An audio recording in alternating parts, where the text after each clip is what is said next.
Shalom saudara, selamat pagi. Kita bertemu kembali pada pagi hari ini dalam Morning Devotion.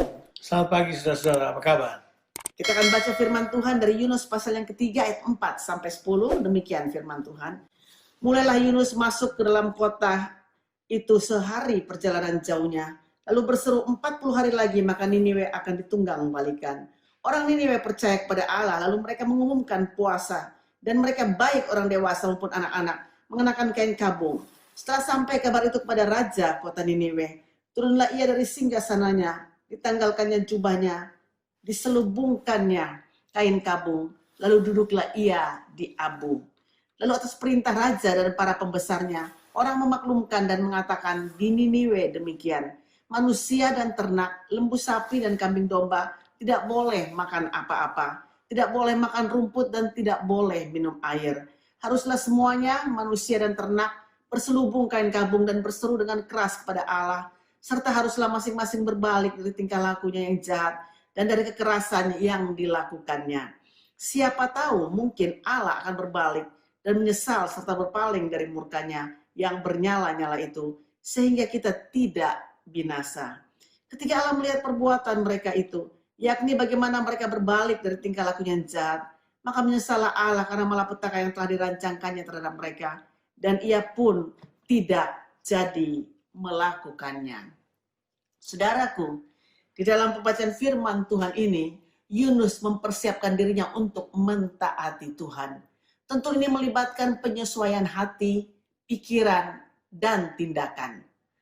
Berita Tuhan yang dibawa oleh Yunus sangat straight to the point dan sangat singkat, padat, dan jelas, yaitu 40 hari lagi maka Niniwe akan ditunggang balikan. Masalahnya adalah ini, Yunus menyampaikan pesan Tuhan, tapi sangat disayangkan, Yunus tidak membawa hatinya Tuhan. Dan memang benar, coba saudara pertimbangkan ini. Begitu Yunus selesai menyampaikan pesannya yang mungkin cuma ada berapa, 6 kata saja itu, kemudian dia mulai berjalan ke dalam kota Niniwe. Melewati kota Niniwe, kemudian dia naik ke atas gunung. Di situ ditulis di pasalnya yang keempat. Dari atas gunung itu, Yunus mengharapkan murka Tuhan turun ke atas Niniwe.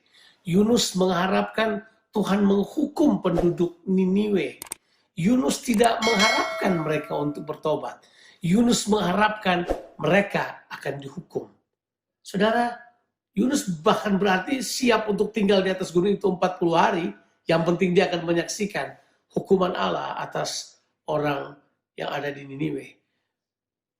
Yunus mirip dengan anak yang sulung di dalam Lukas 15. Ya, dalam cerita anak yang hilang.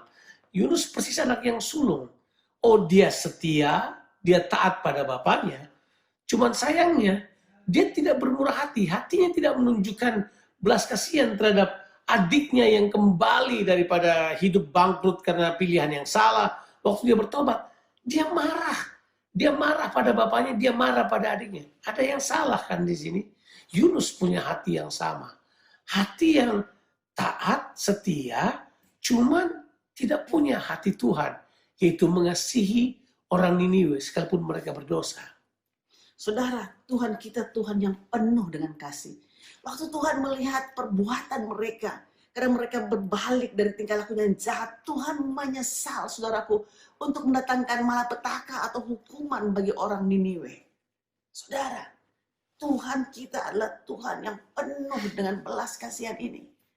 Ada dalam firman Tuhan dalam 2 Petrus pasal yang ketiga ayat yang ke-9, Alkitab katakan supaya jangan ada seorang pun yang binasa, biar mereka berbalik dan bertobat. Dan Tuhan tidak ingin satu orang pun binasa. Tetapi ada pertobatan yang nyata dan ini terjadi di Niniwe. Alkitab bilang di sini bahwa Tuhan menyesal. King James berkatakan, and God repented. Kata repented artinya bertobat. Nah, kata ini memang punya arti dalam bahasa Ibraninya nakam. Itu punya pengertian bahwa Tuhan seperti menarik nafas panjang. Dia berkata begini, saya tidak akan menghukum mereka. Saya menyesali niat untuk menghukum mereka. Saya tidak akan menghukum mereka. Tuhan kemudian merubah. Kata itu kemudian Tuhan merubah keputusannya.